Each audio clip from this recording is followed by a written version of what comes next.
welcome back to AutoTechNick, and today, after months of work, we're finally finishing up the major service on our 1995 355 and getting the car back where it belongs, and that's out on the road.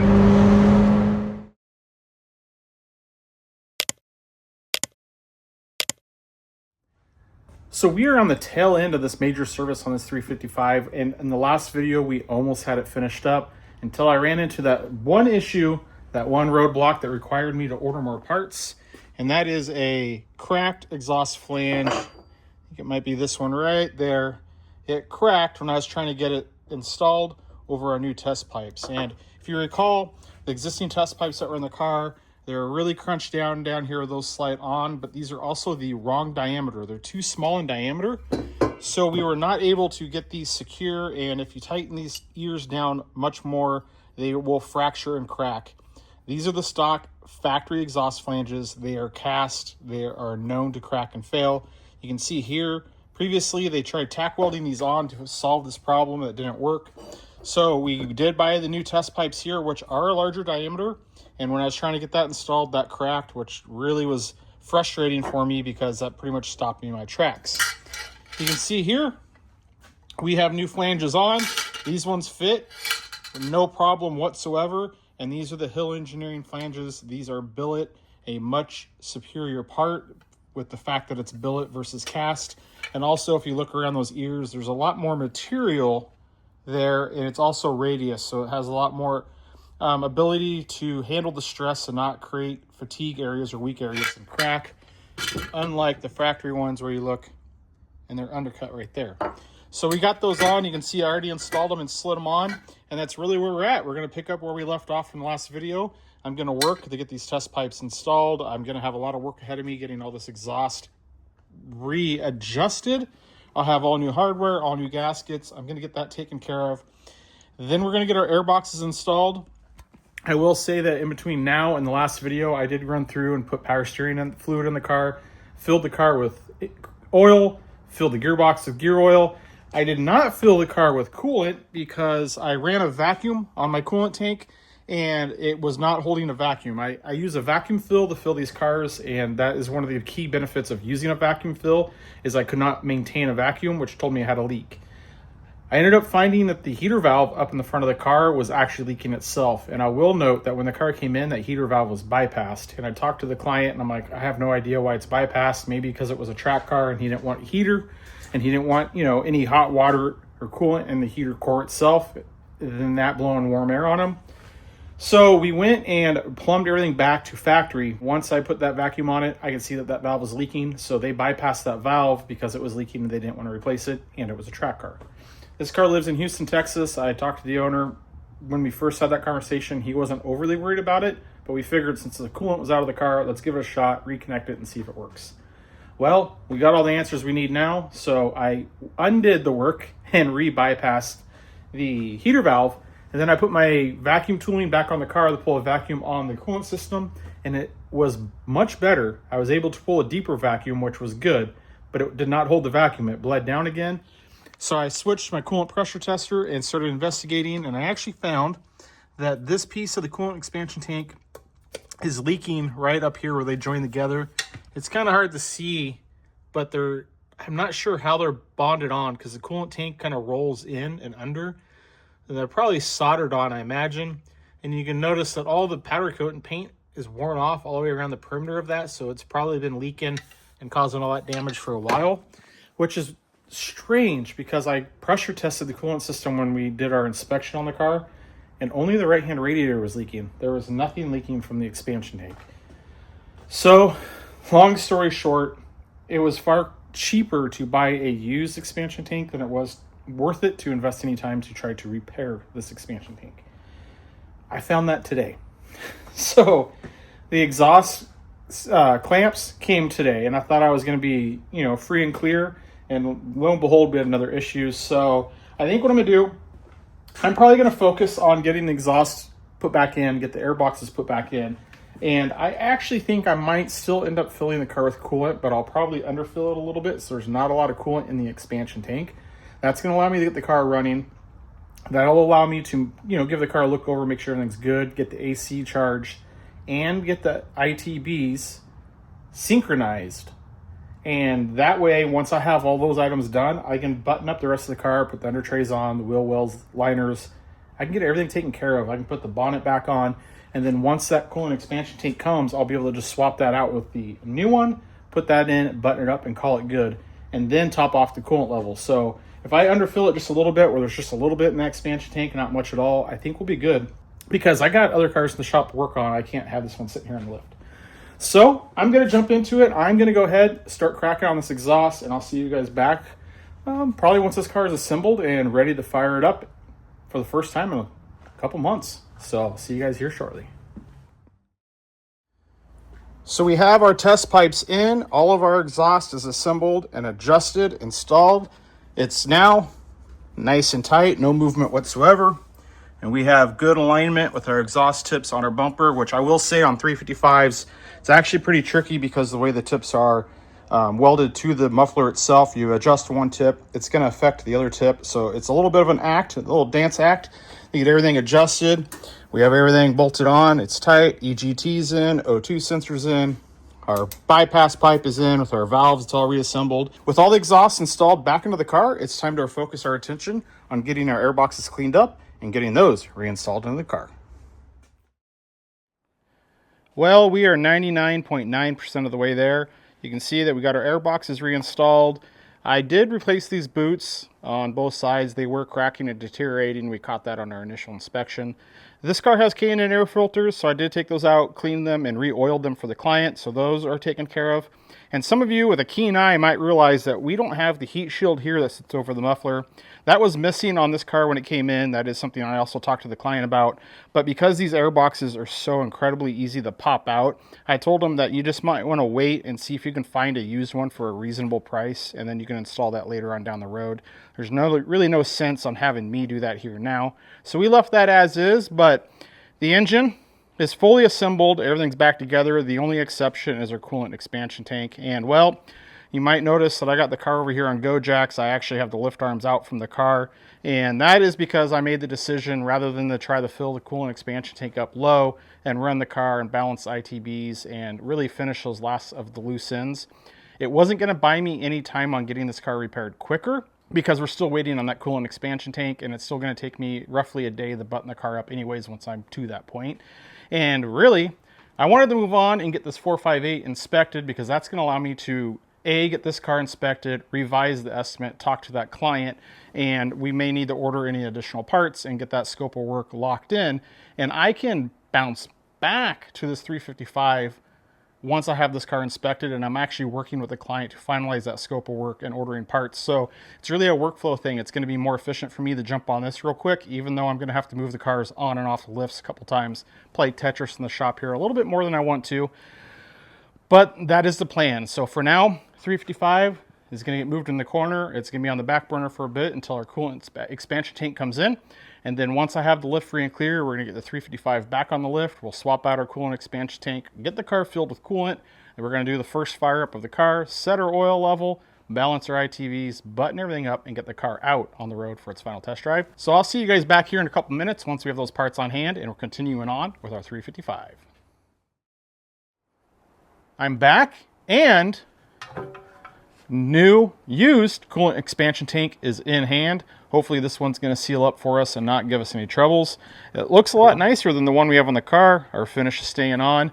But unfortunately, if you take a peek at the shop here, got a bit of a situation. So while I was waiting on a new coolant expansion tank for the 355, I actually focused all my time and attention doing an inspection on this 2013 458. So keep an eye on the channel, because we're going to have several videos covering this car and the work that we're doing to it. But the inspection on this car is done, and I need to get this 355 back together, running, and really so I can start road testing the car and making sure it's good. And you guys can probably figure the game of Tetris I have to play here. So our 2009 430, that's pretty easy. That can drive straight out of the shop. And then what I'm going to have to do is I need to use my Go Jacks to get the 458 off the lift, and that is because this car is lowered, and my lift arms and my lift is really not a good design for Ferraris. So then I'll have to get the Go Jacks, get the 458 off the lift. Then I have to take the 458, get it out of the shop. It's real tight back there in between the 355 and the door. Then once I have that done, the Go Jacks go in the 355, moves over, on the lift. Again, just like the 458, this 355 is slammed to the ground. There's no way I'm getting a lift arm under that. We'll get all that done, get everything moved around, and then I'll get the coolant expansion tank on. I'll get a vacuum ran on it, make sure that it holds the vacuum, get it filled with coolant, and I'll bring you guys back right before we fire the car up. I have a bit of work ahead of me, moving everything around and getting it rearranged. And the part about this, moving all these cars around, that kind of sucks with the 355 is I need to get this 355 on the lift for essentially today. And then tomorrow, I'm going to have to do this all over again, to move the cars to get the 355 so it's where the 430 is at, so that way I can take it on test drives. The downside of having a very small space and several cars here, but we'll work through it. I'm going to jump on the 355. I'll see you guys back here in a second when we're ready to fire up.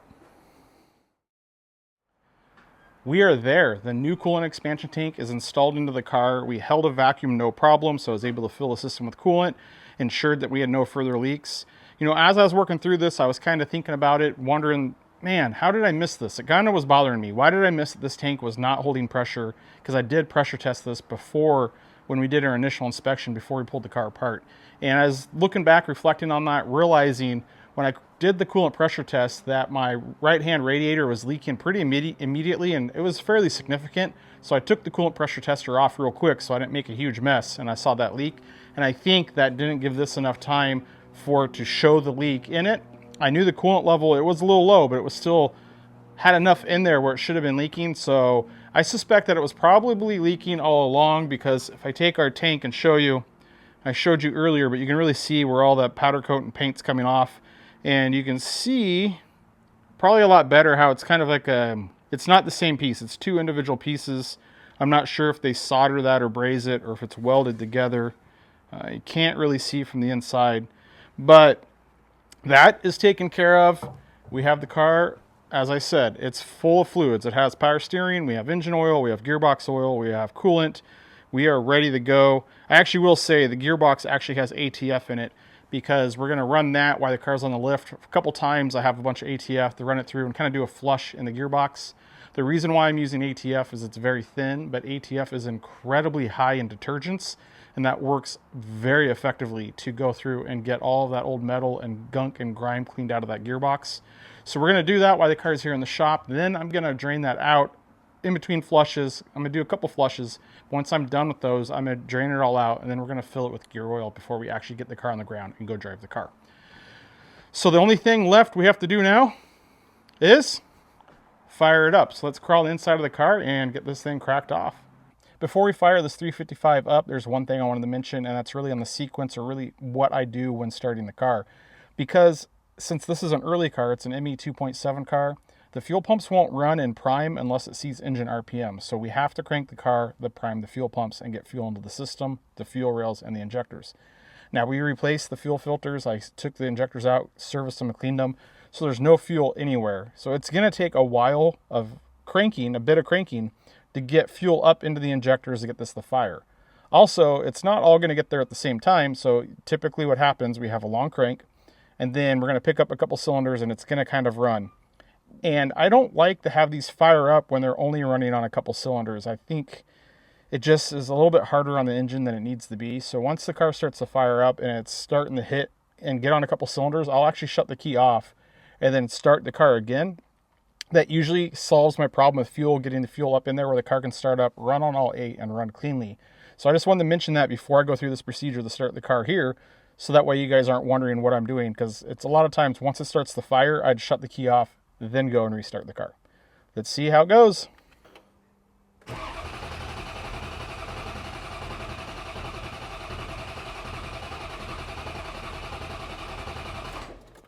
Give the starter a little bit of a break.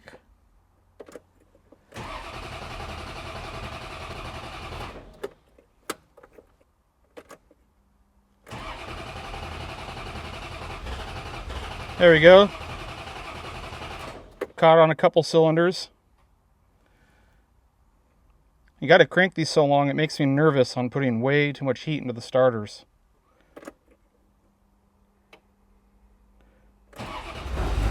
Should be pretty close. See, like right there, it ran and started to stumble, so I shut it off so that way it's just not fighting itself. And it should fire up a lot better on the second attempt here. close. Give it again. There we go. Let's hop out and check for any leaks.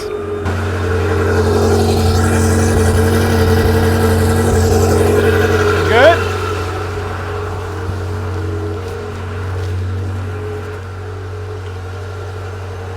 Got our fan going.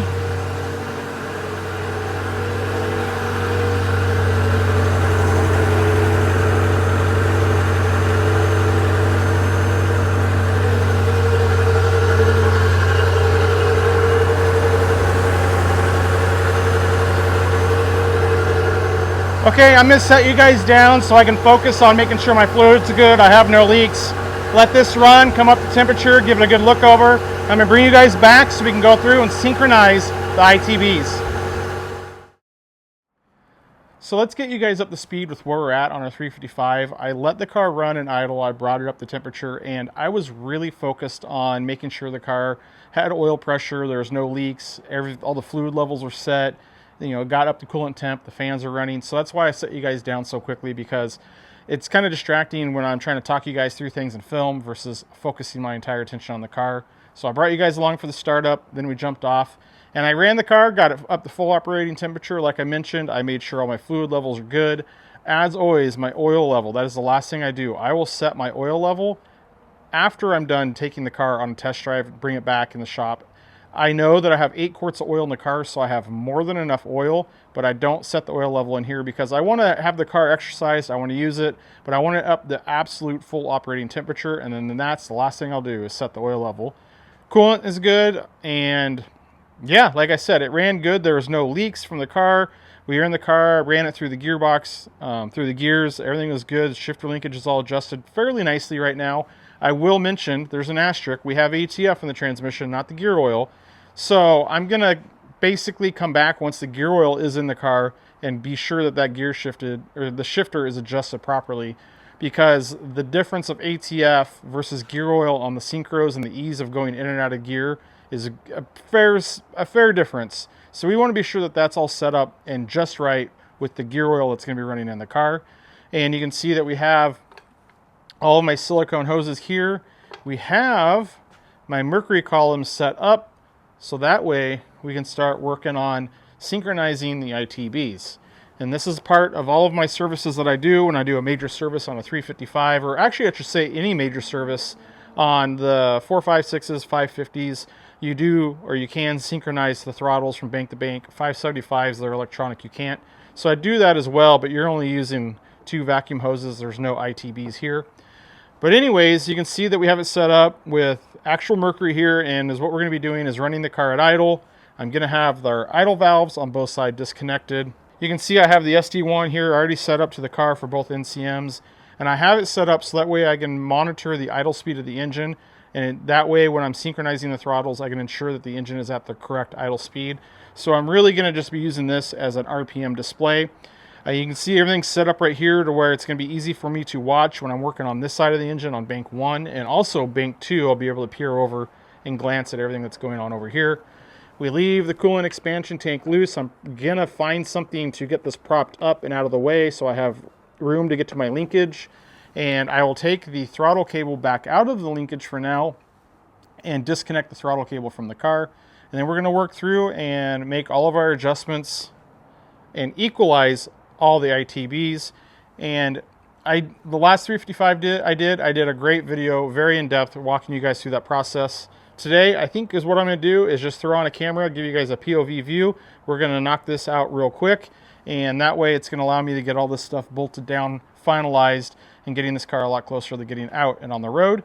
This is kind of, in my eyes, getting the ITB synchronized is kind of like the last big hurdle that we have to do on this major service, because once that's done, it's really just kind of fine-tuning and reassembly of the car. We have to fill the car with some AC Freon, and then also I have to go through and do the gearbox oil, correct that. That's a special case for this car. But in general, when doing these major services on these 355s, this is kind of like the last biggie, and it's smooth, usually, knock on wood, smooth sailing after this.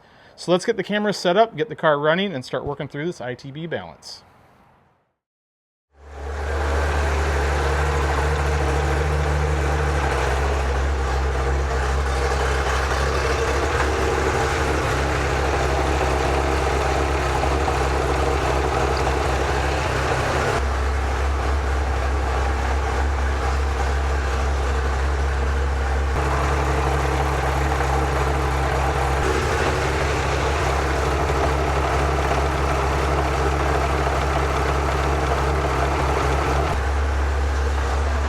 All right, so this is our starting point. You can see bank 1 right here is actually really close.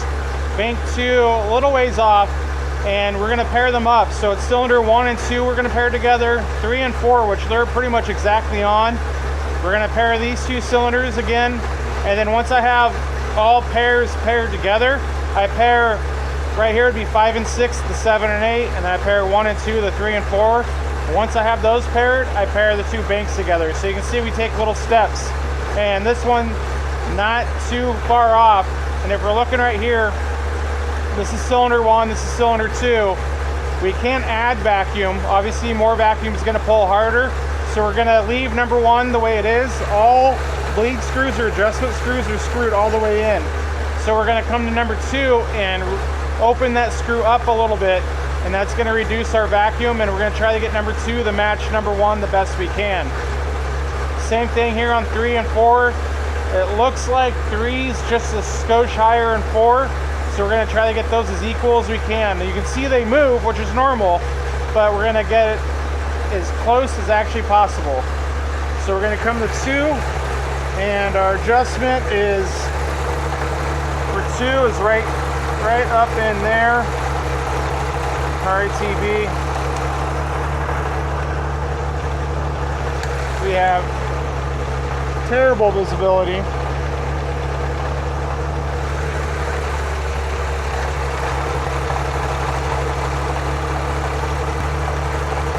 All right, so we got our tool on, starting to back it out. Watching our mercury column here.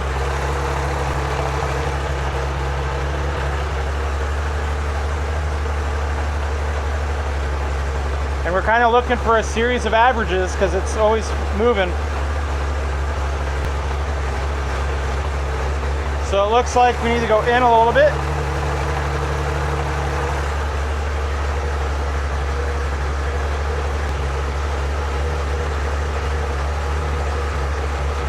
I think that's pretty good. We're gonna move over the 3, I think, on average. 3's just a hair higher than 4.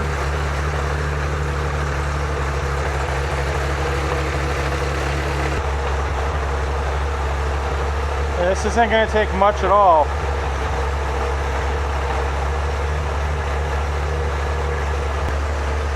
Pretty close. So now we're going to focus on bank 2. We're going to go over there and bring number 6 down to match number 5.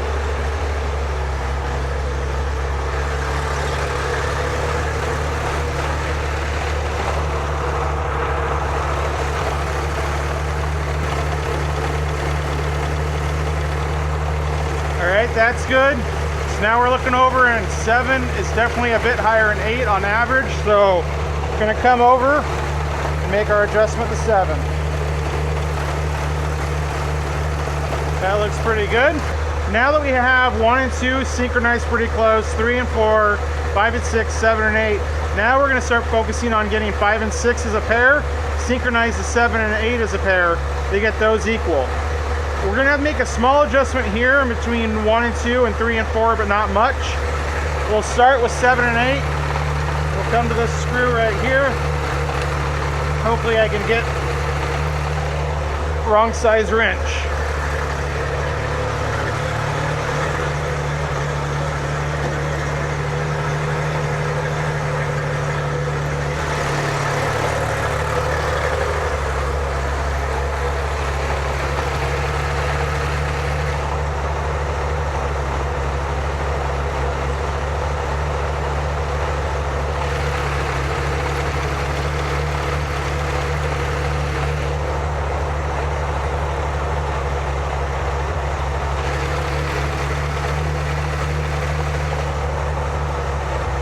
There, getting close.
pretty close, but it looks like 5 is a little higher than those 3, so I'll probably drop 5 down just a hair.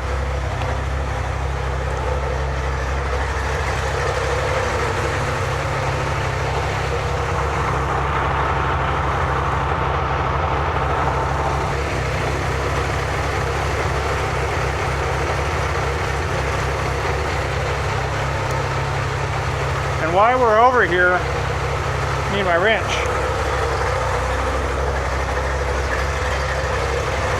We'll see if we can synchronize. So what we're doing now is we're synchronizing these 2 throttles to these 2 throttles with that set screw up on top of the linkage. This one doesn't need much at all.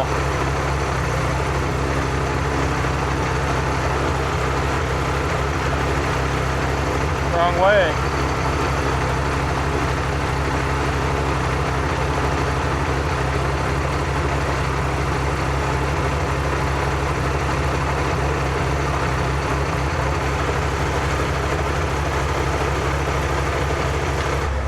Alright, so our idle's right, it's kind of flirting right where it needs to be. It's supposed to be at 1020, we're at 1010, so we're good there. You can see that we're pretty equal across the 2 banks. So now last step is synchronize the 2 banks to equalize those. That's our adjustment right here, number 4 on the driver's side.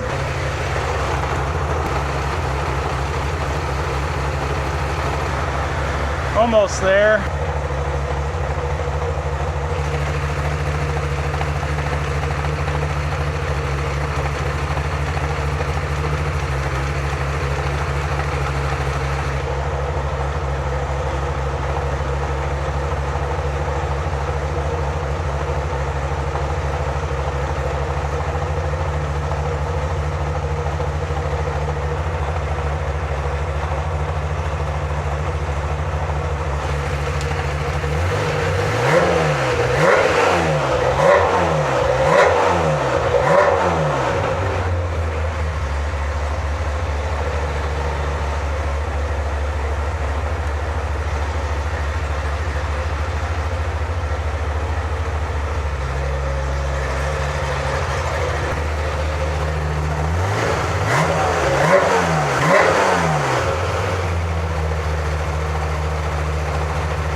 Alright, so we're pretty set, pretty equal now.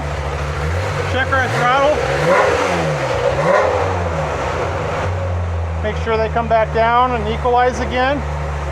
Just making sure we don't have anything at the linkage that's binding it and giving us a false reading. So we're pretty equal.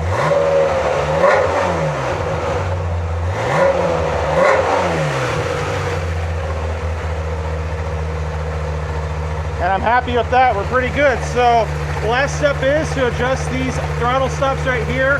We're just gonna bring them in until they touch the throttle body. Once our RPM starts to increase, we'll back them off, and then we'll get our throttle cable hooked back up right here, and we'll be all set.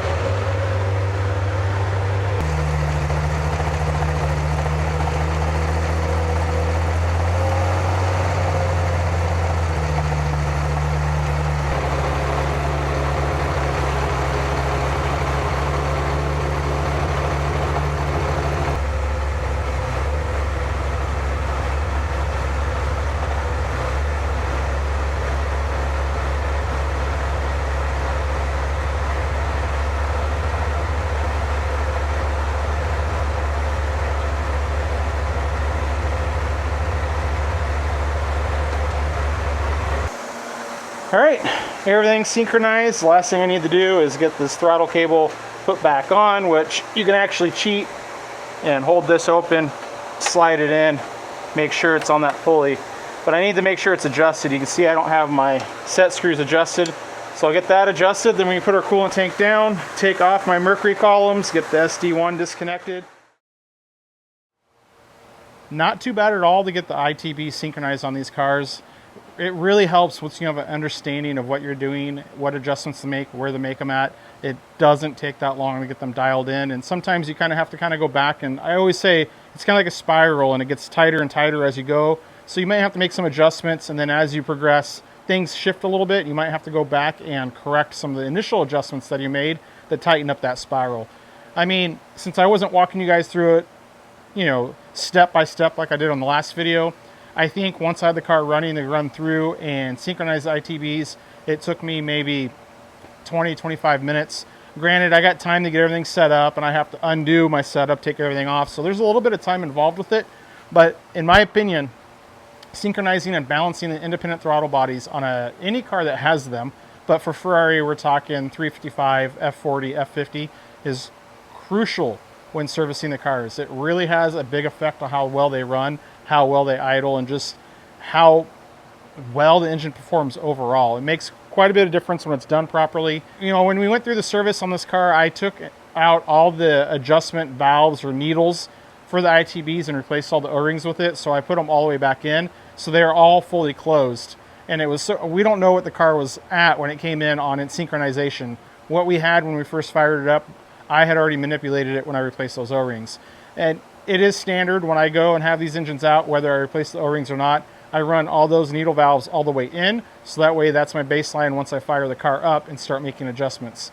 If you try to just leave them where they're at and start making adjustments, it's just going to spin you down the wrong road. So your baseline is to have maximum vacuum on all cylinders, and then you know which cylinders you need to bleed some vacuum off of, because we know we can't increase vacuum on the other ones that are fully closed and low on vacuum. So where that puts me today is I need to get all my tooling disconnected. I need to get the air ports from my manometer closed back up, get my coolant expansion tank down. I probably need to run the car. I'm going to take care of that gearbox flush. Maybe I'll bring you guys back depending on what that fluid looks like when I drain it. I need to get the Freon in the car, inner fenders, rear wheels back on, just tidy up and do those loose ends. So I think that's what I'm going to take care of today. I'll probably bring you guys back like I just mentioned. I know I'm curious. I think you guys will be curious to see the condition of the ATF after running the car for a little bit for the transmission flushes. We'll cover that, do the transmission flushes, get the car buttoned up, and hopefully here today or tomorrow we'll have the car out on the road. All right, so we're back, and what I've been working on is actually running through the gearbox flushes that I mentioned earlier. Now, before I dispose of this fluid, I wanted to bring you guys back and show you kind of what it looked like and try to get you in there. So this right here was brand new ATF. So you can still see that my light kind of drowns everything out, but you can still see there's quite a bit of metal in there. A lot of glitter, and it's just heavily discolored and contaminated. Granted, there's a lot of the old gear oil that was stuck up in the transmission in there that we mixed this with. So that was about 4 quarts of ATF, which puts it roughly where it needs to be on the fill level. I didn't really worry too much on getting it to the perfect fill level because I only running the car here on the lift with no load on the gearbox. You know, that ATF's a lot thinner. It doesn't have the same protection that gear oil does, so I don't want to be out driving the car with the ATF in it, but I'm okay with it here on the lift running it through the gears. So I just got done dropping that 4 quarts out. I'm going to get that disposed of, refill the transmission with a new fresh 4 quarts of ATF, do the same thing, and I'm really hoping that the fluid comes out looking a lot better on the second time, because frankly, that's all the ATF I have to flush through it, and after this, we have to go with gear oil. The real goal here is to get a lot of that, as much of the metal out. That ATF's going to get up into the gearbox oil cooler and just get everything as flush as possible. So that way we can give the new gear oil and this transmission the best chance at the longest life it's capable of giving us. That old gear oil and all that metal wasn't going to help anything in there. So this is a pretty quick, easy, down and dirty, low effort, low cost attempt at buying a little bit of extra life on this gearbox. The client and I both have the same expectations. We don't expect this to fix any of our problems. We're only hoping to prolong them a little bit. So I'm going to get finished up with this gearbox flush, and I'll bring you guys back on the last flush or the last drain to show you what the second round of fluid looked like, to see if it's much cleaner than that fluid that we have over there. See you guys back here in a minute. I just finished up with the second flush, and I am a lot happier with the condition of the fluid that we pulled out. It actually looks pretty encouraging. Now, I grabbed a different light over here, because this one just diffuses the light a little bit better, but you can see the fluid. Sure, there's still some metal in there. There's still a few chunks down at the bottom of the bucket, but that's still relatively clean ATF. That's not overly concerning or alarming, especially compared to the first round that we had when we did that flush. So quite a bit better, pretty happy with that. I'm sure if I would have ran maybe another gallon through the transmission, it would have came out just looking great, but I didn't have any more ATF on hand, and also I want to try to minimize the expense of ACF that I'm running through the gearbox because, you know, everything's expensive these days. It all adds up. So the only thing I have left to do is put the bonnet or the deck lid back on the car. I have all the under trays on. I have the fender liners on. The wheels are on. We are fully assembled except for 4 bolts and our deck lid. Almost there. Is what I think I'm going to do though is I'm going to get that taken care of and I'm going to start driving the car. Now there's 2 things that are a little bit different on this car versus the normal cars when I'm done on the channel and I take them out for test drives. The first one and the main one, this car has a brand new clutch in it. So I would like to drive it real casually and easy for quite a while to get that clutch to break in and also to ensure that it's not slipping and there's nothing unusual going on that we didn't catch while we were installing it. So that means it's going to be a boring test drive. There's not a lot of fun, exciting things to be talking about or showing or doing. We're just going to be putting around. Secondly, since this car got shipped all the way up here from Houston, Texas, I mean, that's quite a ways. I already had this arranged with the client. We discussed this before we even brought the car up here to work on it, that I'm going to be driving this car quite a bit more than I usually do, just to ensure that it's good.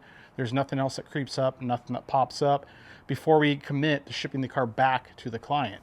So since I have the benefit of me driving the car and putting a lot of miles on it, that's going to help break in the clutch. So really what I have planned is I'm going to drive the car, shake it down, make sure everything's good. I already have a small list of additional things I found on the car that we may or may not address. I need to talk to the client. But basically I'm going to drive the car, shake it down, and then once I'm just about done with it, ready to turn it over to the client, I'm going to bring you guys back. We're going to do a final road test on the car, final conclusion of this entire project, how it played out, what we ended up doing, and probably send this car off on its way home back to Houston. So with all that being said, I'm going to focus on getting this finished up off camera, and I'll see you guys back here in a few minutes. Welcome back. It has been several weeks since we were last on our 355, and things look a lot different, don't they? As you guys can see, we have, since we were last working on this 355, moved into a new shop where we have much more space. We have 2 lifts. I have space to store cars. I have an office. This is going to be a big upgrade. So let me fill you in on where we've been with this 355, because we just finished off in the last videos where I balanced the ITBs, got the car running, and I mentioned I was going to get the car on the road. I was going to drive it for a while, kind of work out the kinks, make sure everything's good, and then bring you guys back towards the conclusion. So I've been driving the car, putting some miles on it, and there's a few extra things that we noted on the car. I was communicating back and forth with the client. There's a couple things that he wanted me to address out of that list. A lot of the stuff he's just going to take care of himself. And there's really 3 items that we have left on this car to consider all the work finished up and done. I need to look into the driver mirror housing and see if I can get that rectified quickly and cheaply for him. He doesn't want me to invest a ton of time on it, but he does want to see if I can get that play out of there and get this housing mounted securely. Also, there's 2 other problems that I found when I had the car up and running. One of them is one of our EGT sensors here for bank 1. It was on the one that was in the car. It's right here. If I wiggle the wires, it triggers a slow down light. I can move it perfectly and I can turn the slow down light on and off. We don't want that. So we have a new EGT sensor right here that we're going to install into the car. And the other item that I noted once I got the car up and running is our solenoid valve right here for exhaust bypass. Now during all the work on the car, we noted that the exhaust bypass wasn't opening, it was mechanically shut. So we went through and I got that freed up so the valve actually opens and operates. But once I got the car running and I went to operate the valve via the solenoid, it still wasn't working. I diagnosed it back. I found that the solenoid was not actuating. I had good power and ground to it, good signal. I was able to actuate the mechanical flap by putting vacuum on it. And then when I pulled the vacuum hoses off that solenoid while I was diagnosing it, like water came out. I'm like, well, we need a new solenoid. We have those 2 parts that I need to get installed in the car. I need to take it out for a final test drive and confirm that the exhaust bypass is working properly. There's no slowdown lights, that everything's good. Obviously, I'm gonna get the car on the lift. I'm gonna give it a really good look over. And then once we're done with that, we gotta get it back in the shop and I have to do a post-service emissions test on the car, do one last scan on the car, and one last look over on this car. And I think at that point, we're gonna be able to call this car finished up and done. So I have just a few loose ends to finish up here in the shop, and that way we'll be able to get the car out on the road for a final road test. So I'm gonna focus on getting that EGT sensor in, our solenoid, and our mirror rectified, and I'll see you guys out on the road on our final road test on this 355. Stuff like this always confuses me. I got the mirror out and it looks like we're just missing a screw. Why? Why not put a screw in and not have this? I don't get it. I really don't. I can't tell you how much stuff like this I fix on these cars in comparison to how much stuff in these cars actually breaks. It's frustrating. Well, things have escalated. Probably found why someone didn't chase after this much further to deal with this problem, but it's still really not that bad. I don't know why they didn't do it. We have the mirror here all apart, and we have a broken screw boss there, and we also have a broken screw boss there. Fortunately, I was able to find the other half of this screw boss in the mirror. This one I was not able to find. So I'm actually going to take these and see if I can't tape that up, fill that with epoxy so I can drill it and tap it for a screw. And then I will try to epoxy that other one back on and then use 3 screws to get this remounted, reassembled. I mean, I can get the epoxy on there, let it cure up overnight, come back tomorrow morning, put it back together. Like I said, all in all, this shouldn't be that big of a repair. Get the mirror back on the car and get this taken care of for the client. Still frustrates me that people just don't take a little bit extra time to fix these problems on these cars. But we're gonna get this one sorted, and I'll just jump on the solenoid and the EGT sensor while our epoxy's curing up. Morning guys, it is now the next day, and that is because we let everything sit up overnight after repairing our mirror housing. So this quick little project turned into more than I was anticipating. I used 3M 07333 panel bond, so I use this all the time. It's just kind of my go-to because it is so strong. It sticks to the metal, fiberglass, FRP, plastic. It really pretty much sticks to almost anything. Very strong and robust, although it needs to cure overnight. So I took the broken tab that we had right here and panel bonded it on and just used some vice grips to hold it overnight. So that's ready to go. This one was fine. And then this one was missing half of it, so I just basically shaped that panel bond in there, came in this morning, filed the top flat so that everything sits at the right spot, and then drilled a hole so we can run a screw in. So what remains now is to reassemble the mirror, put everything back the way it was, get it reinstalled back on the car, and then the car should be ready to go hit the road on a road test. All right, that didn't take too long at all, and check that out. We have a fully functional and secure mirror. So on top of the broken mounts, I found all 3 of the screws to hold the housing to the mirror arm missing, and also the hardware holding the mirror motor to the frame of the mirror, or the structure inside, was loose as well, so the whole thing was just flopping around. My best guess is whoever wrapped the car disassembled the mirror to wrap it, and then, I don't know. It blows my mind. Like, why would you not just put the hardware back in? Now, you went through all the effort to actually disassemble it so that way you get a nice wrap on the car, but then you didn't put the hardware back in and secure it. So that's taken care of for the client, and we are set. And actually, I took a peek outside just not too long ago, and I think we're in pretty good shape, actually. If we get out here and check it out, I think we're gonna dry up just enough to get the car out on the road. So I'm gonna spend a little bit of time. I need to pop the rear wheels off. I want to make a last minute adjustment to the parking brake cables or shoes. I want to drop my under trays, give the car a visual. I'll probably have lunch, and after lunch, time to road test the car. Then we just have emissions tests and scans. Yeah, let's wrap this thing up today. That sounds good. Let's get this car all finished up and ready to invoice the client and ready for pickup. So I'm gonna make those adjustments, and I'll see you guys out on the road in this 355. Well, as it turns out, this is our second attempt at our road test here. I tried doing this earlier last week, and is what actually ended up happening is I had multiple issues with multiple cameras, so I just decided you know what, we're gonna do it all over again. So that also changes a couple things on a road test.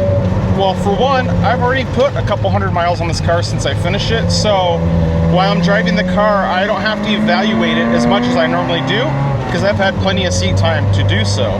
Secondly, I've already done this final road test, so that even further reinforces that I'm able to talk to you guys a little bit more, and I'm doing less evaluation of the car, because really the point of the final road test is to make sure the car is in the condition that I want, so that way when I give it back to the client, they're satisfied with my work. Now there's another thing that I think we should probably get ahead of before you guys tear me up in the comments, because you did on the first video of this car. Seat belts. I know, if this car had seat belts, I would be wearing them. I feel naked right now, not to mention the airbags in this car are disabled as well, so we're hoping and praying in this one. This car was a track car before the current owner owned it. From what I was told, this car had a fully stripped interior, it had fixed bucket seats, we see it has the roll bar, it had harnesses in it, therefore there's no seat belts. Now, they've worked to put some interior back into the car. There's still the anchors for the harnesses, but no seat belts. I do believe that the current owner plans putting bucket seats back in the car, a fixed racing bucket seat, and putting harnesses back in the car, but that's something that he's going to do, not have me do. So there is that, to where that's just the situation. Not to mention the way this aftermarket roll bar mounts into the car, it actually mounts to the seatbelt anchor points. Therefore, you can't run a factory seatbelt in the car with the roll bar. But I had a lot of you guys comment in the first video about the seatbelt. Figure I'd go on and elaborate, because I don't want to get tore up again in the comments like I did last time.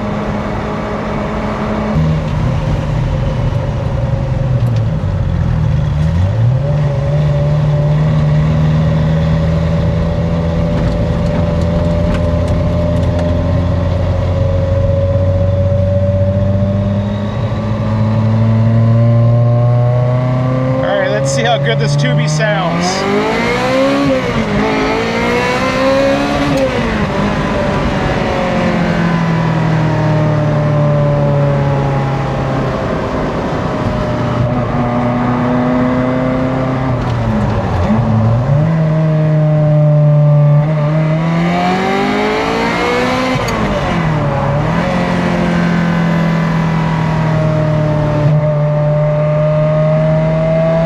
So it's safe to say that the car is running much better, especially now that we have a fresh clutch in the car.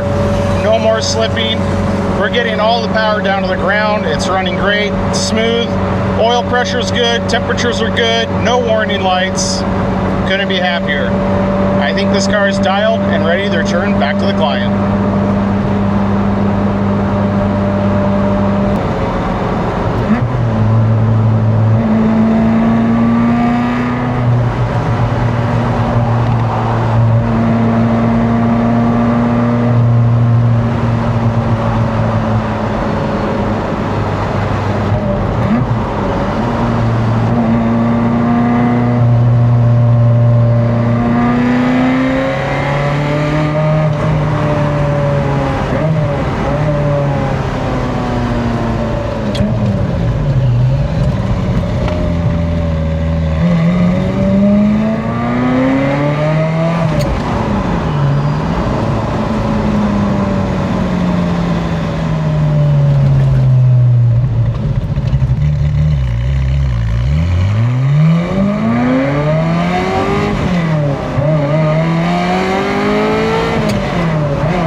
Absolutely love these cars.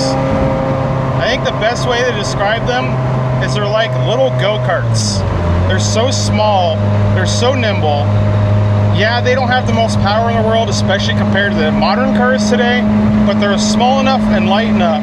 These things are more fun to drive because you can push them hard and you're not going ballistic speeds where you're going to go to jail right away. Slow cars are better, guys. They really are. The 18-year-old Nick would be sad to hear the current Nick saying that, but that is just the truth.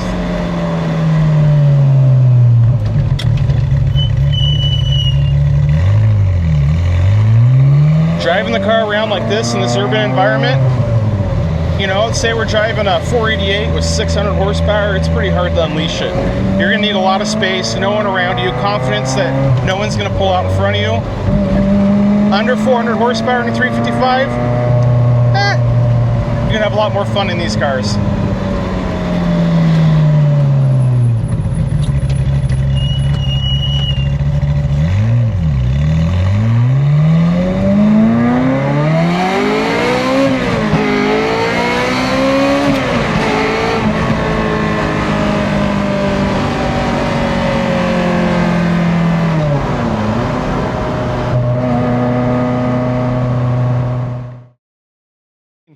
Everything on the car seemed good. Test a new clutch, power delivery. The car's running really good. The exhaust bypass, I want to look at that a little bit more. I want to be positive that it's opening. This car has a tubey exhaust. I'm a Capristo guy, I'm not going to lie. So the sound difference when that valve opens and closes on a Capristo is day and night. On this one, it's hard to tell. So I'm going to do a couple checks on that.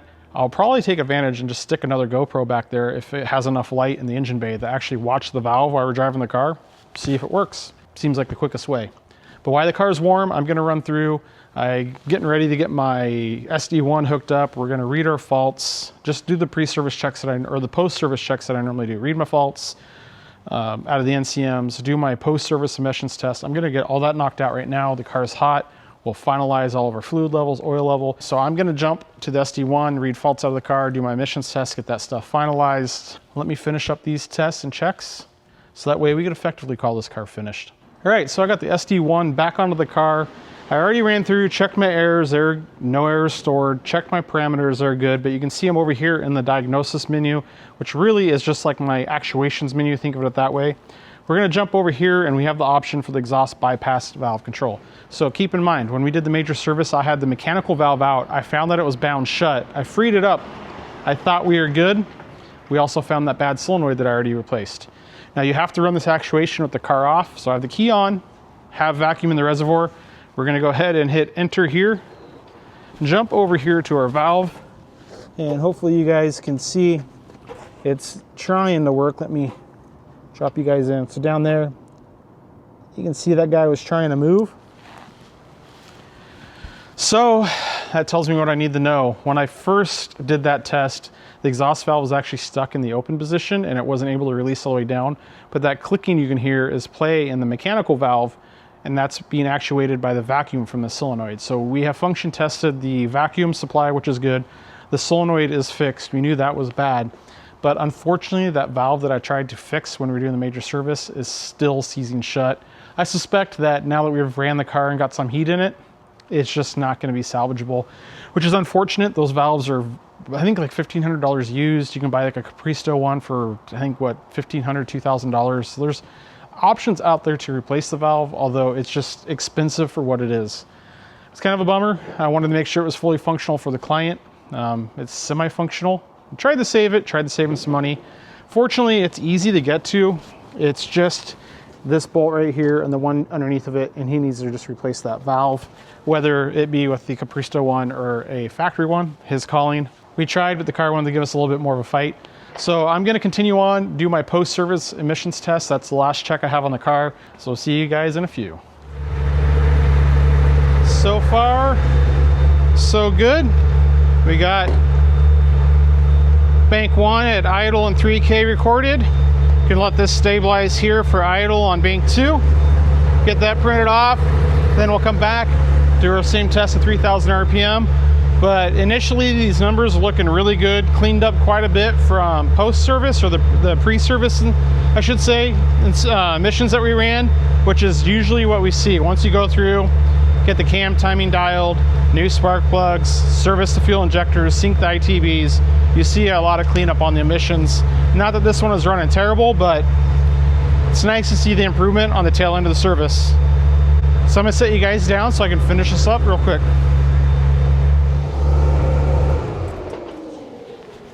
Well, oil level is set, emissions test is done. I actually went back and redid bank 1 because our test port was semi-plugged.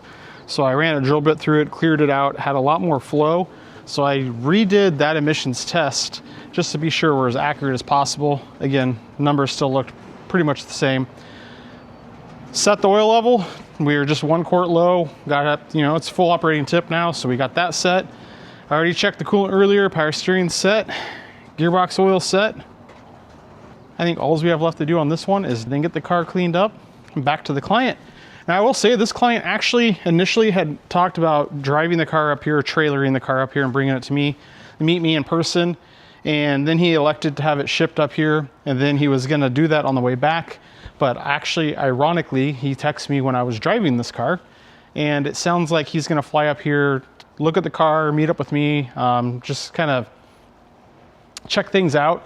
And I think the car is gonna get shipped back to Texas. So I think that's the plan for now. So that means that probably I was anticipating once I was done with the car, it would actually be here lingering for a while while I waited on his schedule to come up here and get the car. But it sounds like once the car is done and he settles up on the balance, it might be out of here pretty quick.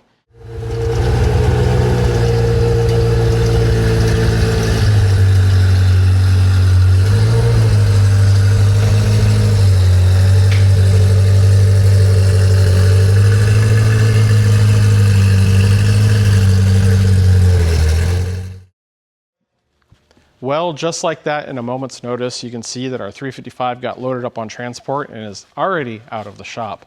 As quick as they show up sometimes, they turn around and leave out of here pretty quickly. And actually the car is already back in Houston with the owner, so that's pretty exciting that he has the car. I was hopeful that he was going to be able to make it up here and I was going to meet him in person. I still think we're going to do that down the road. It's always great to meet the clients, especially on the long distance cars that come up here. You know, we do a lot of talking, communicating back and forth, FaceTime videos, but nothing's as good as meeting them in person, especially when we work with each other for so long. It was a great project. The car turned out well. It was a lot of fun. And guys, look, the shop is completely full of cars. We got some new cars since you've seen me. And you want to stick around for the channel because there's a lot more great long form content coming your way. We have our 458, which is going to be quite a few videos there. Some 575 content here, plenty of 400i content. And underneath this cover right here, you guys are probably gonna like this one. I've had a lot of people asking. We have a 348 here in the shop. So there's a good chance, potentially, that's gonna turn into a major service on that 348, which, well, we've had a lot of 355 content. Finally get our opportunity to get a 348 in here. So you're definitely gonna wanna stick around the channel, see what we have going on, because the cars keep coming in. I'm gonna keep creating the content, sharing all the things, tips and tricks that I know about these cars with you guys. With that, guys, I just want to thank you for watching. I appreciate your support. Be sure to like the video, hit the hype button, drop a comment below, share the video with a friend. If you haven't subscribed to the channel, you definitely need to. A lot of great Ferrari content here. As always, guys, thanks for watching, and we'll see you on the next one.